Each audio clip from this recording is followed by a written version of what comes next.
Hey there, Alex Kidman here. Today taking a look at the HyperX Vision S webcam, and ordinarily I would be showing it off, showing me holding it in my hands, but of course I can't do that with this one because I'm actually recording with it. I'm showing you what it can do rather than what it is, although I will throw some video in here so you can see what it actually is. It's kind of interesting that HyperX is jumping into this space now because it's an HP company, and HP's got a ton of these kinds of video conferencing and webcam products in its otherwise slightly more boring business market. But for gamers, HyperX hasn't played here, although plenty of other brands have. It's an interesting physical product too. It's this thin black tube of a webcam. And when I first pulled it out of the box, I kind of thought, okay, this is interesting. Sort of looks a bit like a battery pack, especially with the USB connector at one end. But it isn't. And the way that all of that works is by sliding off a magnetically attached privacy shield. Now, the privacy shield works. I mean, I can demonstrate this to you if you like. So, look, I want some privacy. You can't see me, you can hear me, but that's only because I've actually got a separate microphone connected up. One important caveat with this particular webcam is there's no integrated microphone, if that is important to you. I think people probably want to see me again. Then again, maybe not. Maybe you didn't. But still, I'm back. And the point I was going to make with this is a nice physical thing. It's solid metal. The whole camera is really nicely physically built. My one problem with it is that the entire time that I've been testing it, the entire time, I keep putting it down on my desk and losing it. Over and over and over and over and over again. And I'm holding it right now. 5 minutes from now, who knows? And my bigger concern there is that over time, I just figure I'm probably going to lose this thing. It seems very, very likely that this is just going to go missing and then it will be gone. And maybe having this as clip-on would have been a better move. One of the more interesting aspects of the HyperX Vision S is that it's compatible with both PC and Mac. Not common in the gaming space to see Mac compatibility. And look, I've plugged it into a Mac. In fact, I'm recording on a Mac right now. Judge that for me as you will. And yeah, look, it works. It operates. It sees it straight out of the box. You don't have to have third-party apps running as you sometimes do to get these things running. It just sees it. It just works. Well, sort of. So there is a little catch here. HyperX has a software utility for management and firmware upgrades and customizing all of its peripherals, in fact, called Ingenuity. And Ingenuity only exists for Windows. So if you want that kind of customization, you're going to have to connect it to a Windows machine. Whilst it's brand new, so there's no firmware upgrades yet to speak of, presumably that's also going to be the case down the track as well. It'd be very interesting to see if they released a Mac-only firmware updater, but I doubt it. Now, the other issue with Ingenuity, and I've hit this before, and to be fair to HyperX, I actually think this is true across pretty much everyone's all-in management utilities, because most of those big makers have their own version of this. It's that they're really buggy and really messy, and when they don't work, they're a complete pain in the backside. They really are.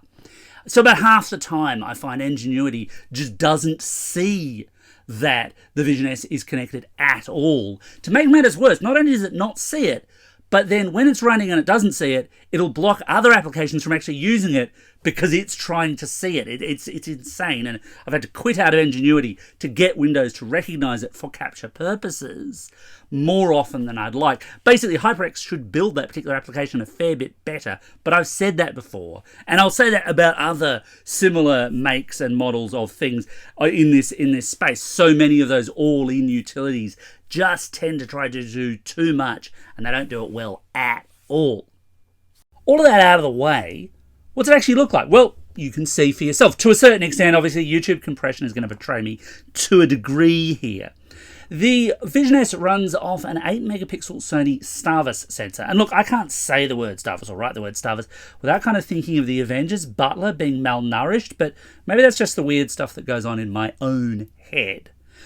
But you might be thinking, well, what's Starvis? Well, Starvis is Sony's brand name for largely security camera-centric camera sensors. Sony does loads of sensors, of course. If you've got a smartphone, the odds are it's got a Sony sensor in it, just as a bit of a spoiler. But Starvis is about security cameras. And you might be thinking, well, hang on, this is a webcam. It's not a security camera. You could run it as a security camera, but it's not the idea, especially for a gaming security camera. But the real key thing here is low light. It's low light performance, and it's picking up best possible scenarios in low light or overexposure and so on. And look, by and large, that works pretty well. So right now, for example, I can show this off in a very kind of gross way. Right now, I'm reasonably well lit. There's lights in front of me, there's lights above me. I've tried to light this space as well as I can under my current circumstances. But what happens if all the lights go out?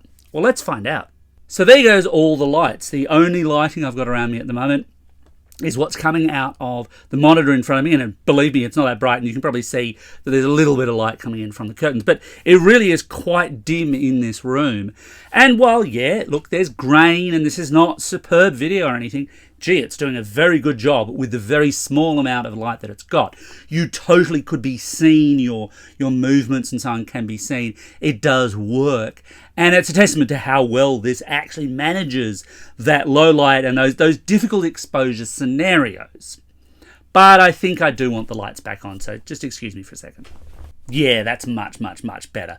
And always, lighting and the conditions of the room, and even things like the resolution, will play a big role in the quality of the video output you'll get out of any camera, including this one. In terms of camera quality, the Vision S will shoot at up to 4K, that's 30 frames per second, or 1080p, 60 frames per second. Now, my own test, I tend to find 1080 60 is a bit more of a sweet spot. There are limitations about what USB can do, and obviously that's also going to depend on the software you're using for capture and the hardware of your machine, and whether you're streaming or encoding or however you're actually using it. But I've found that 1080p 60 is the sweet spot for me, at least. It's the spot that I like, and certainly that's how I have recorded the video you're watching right now, for example. In terms of the field of vision, it's got quite a nice wide 90-degree lens. Now, that does give you this very, very wide picture, but obviously you can crop that in. That's fine, and you can get, whatever kind of image you want. The advantage there, of course, is you can't exactly blow a smaller image out in that way. So it gives you lots of options, lots of choices there, which I think is a big plus. If you care, it also works pretty nicely with Windows Hello for biometric unlocking. And on the Mac side of the fence, one of the things that surprised me quite pleasantly, actually, for a Mac updated to macOS Sonoma, is that the new portrait and studio lighting controls will actually work.